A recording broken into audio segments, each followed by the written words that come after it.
Anyị abịa anyị ekene unu. Anyị abịa ighe akara nke mbọsị tata bụ gịnị? Friday 18 of April 2021. Anyị abịa ighe akara ka anyị bịa ighe mbọsị tata. Anyị ghechaa enye anyị dọba, a na-atakwa ka a wee na-ekwuzikwe. Anyị bụ ndị na-akwado asụsụ na omenala Igbo. Anyị na-akwado ihe ọbụla gbasara Igbo. Anyị bụ Igbo class. Anyị bụkwa Igbo. Anyị abịa, anyị bụ ihe niile Igbo bụ, ma dibịa Igbo ma polisi Igbo, Igbo language polisi. O nwere ụdị anyị achịrị a. Nke a bụ nke anyị kwọpụtago na-eche, emechekwa eweli etinyekwa na nke a na-eghe, a na-aga n'iru na nke eghepụtago. Nya bụ ndị bụ okokporo ka unu mụta na-esikwa nri n'ụlọ, na ọ na-adị mma maka nri ụzọ. Ị mara ihe ejiri ifuru ya ka mkpọgodi nke a ịkwọcha anyị dọba, itinye ya ose, itinye nnu, tinye obele magi, tinye alụbasa, ịkwọkọta ya. Ịkwọkọtacha afa ncha, iwunye n'ite, iwunyezie nye n'ite, ịtanye mmanụ dị ọkụ, iwelizie akara na-etinye na ya. Ma tupu itinyebe n'ọkụ na mmanụ, ị ga-ewepụta nke a ịkwọchago debe.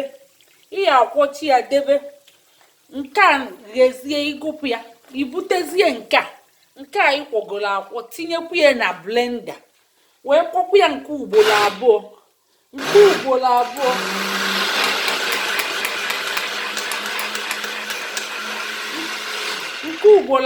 Ịkpọzi anya nke ugboro abụọ ka ọ wee dị bọbụl. Ịmago ikuku aba anya, itinyezie nye na mmanụ, ọ na-awụnye enu, na-atụgharị onwe ya, ọ dịzie ihe ndị oyibo na-akpọ smooth.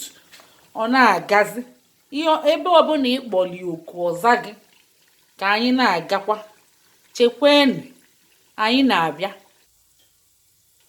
Igbo. Anyị abịa ka anyị bịa tinyebe. Anyị agụpụgo nke emere eme, ka anyị tinyebekwa ọzọ. Na anya ka unu fụ ka esi etinye nwayọọ nwayọọ, ka ọ wee kpụọ dịka bọọlụ. Maka itinye ya n'ike ọ gbasasị ebe niile. Tupu itinyebe ya, ị ga-etinyekwu ya na blender, kwụgharịa anya, ikuku aba anya. Ọkwa si onye mmalụ ya gwa nwanne ya. Ọkwa ya ka m na-eme ugbu a. Unu na-enenekwa. Ọ bụọkwa ndị mụtafa ezochie nye, bulie nie nya nafa. Onye mụtakwa ya gwa nwanne ya.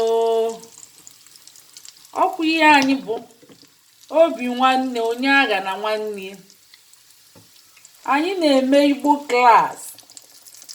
Gabanụ na Igbo class world Facebook page anyị, ebe ahụ nke anyị nọ full time, wee na-egosizi nke anyị ji bili. Ihe anyị ji bili ka anyị na-egosi. Chekwe na anyị na-abịa o Igbo. Anyị abịa, ndị ọma na-ege ntị, n'ezie na anya ka o si aza unu. Ịtụgharị anya ọza. Nke a bụ akpọ aza. Akpọ gịnị? Aza.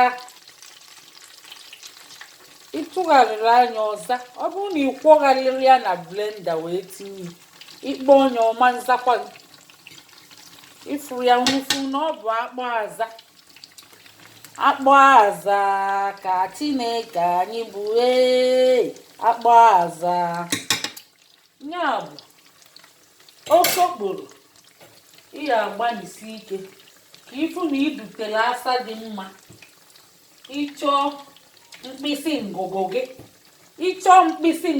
gị, bifo ịchọba mkpịsị ngụgụ gị, ị na-enye ule ihe niile bụ agwa bụ mma.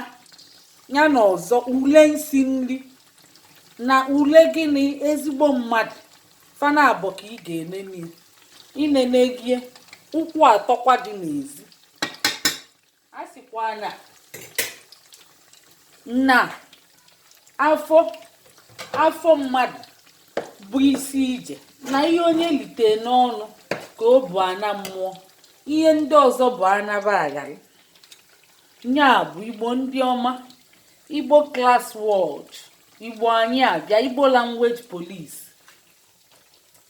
Anyị na-ekele unu.